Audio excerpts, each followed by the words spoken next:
Wyatt Little is live there for us this morning. How is it, Ann Wyatt? Well, good morning, Catherine. Those long lines we were talking about earlier, well, they seem to have died down, and all those travelers have made it onto their flights. I want to bring in Jason Zielinski with ABIA. Jason, so far so good this morning. How are things looking? Yeah, like you mentioned, we did see some longer lines this morning, but that's kind of expected. It's the busiest time of the day for us, regardless of the day, and then you throw in Thanksgiving travel and the busiest time of the year. So we're expecting to see a lot of passengers. We're up 6% for the year. And so we've been seeing about 25,000 passengers average per day. We're expecting to see significant increase during Thanksgiving. And a lot of the people who we've seen out here this morning, they're going to be going through these scanners that have just been recently installed. A lot of them haven't flown through them, or people at home who are going to go through them later today. What can they expect?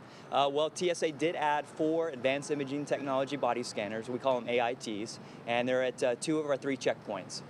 So these are the new millimeter wave machines, and they're less intrusive. They show basically an outline of the body. We like to call it, compare it to a gingerbread man, because that's kind of what it looks like. It doesn't really show any other parts. It's just an outline of the body. And then if you do have something on you, then it just shows where and on the body that is located. So they're less intrusive, and they should help increase the checkpoints as well. And then make it a little bit quicker to get through. Exactly. And let's talk travel tips for, I know there's some people, the mornings are the busiest, but Yes. there's still a lot of flights to take off today. What's the best piece of advice for people at home who may be packing that bag right now? Well, get here early, especially if you're flying in the morning. We recommend 2 hours early for all flights before 8 o'clock, at least 90 minutes for flights the rest of the day. Check your flight status before you leave for the airport, because it could be beautiful here in Austin, but you may have a cancellation or delay because the weather's different in the city you're flying into. And then always know your security restrictions. And also, I've seen some people with some gifts this morning. They weren't wrapped. That's a good piece of advice to undo that hard work. Yeah, don't wrap your presents. If you have, you might want to go ahead and unwrap them, because there's a very good chance that the TSA might have to unwrap those and do some more thorough screening to make sure that there's not any threats inside.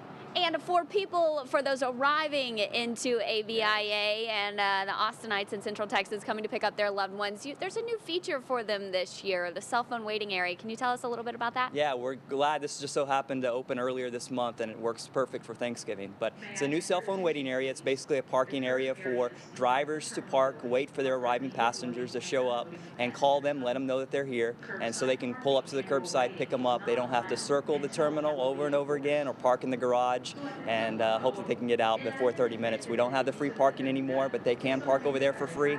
And if you don't have a cell phone, we have our real-time flight information monitors over there. They're constantly updating their arrival times. And where is that exit? It's off of Spirit of Texas Drive, so it's the cargo service exit off of 71. All right, Jason, thank you so much for joining us out here this morning. Again, those lines have died down, but if you're coming out to the airport and boarding a plane, give yourself plenty of time. That's what the folks I talked to that were standing in those long lines had to tell me this morning. We'll send it back to you. All right, thank you, Ann Wyatt.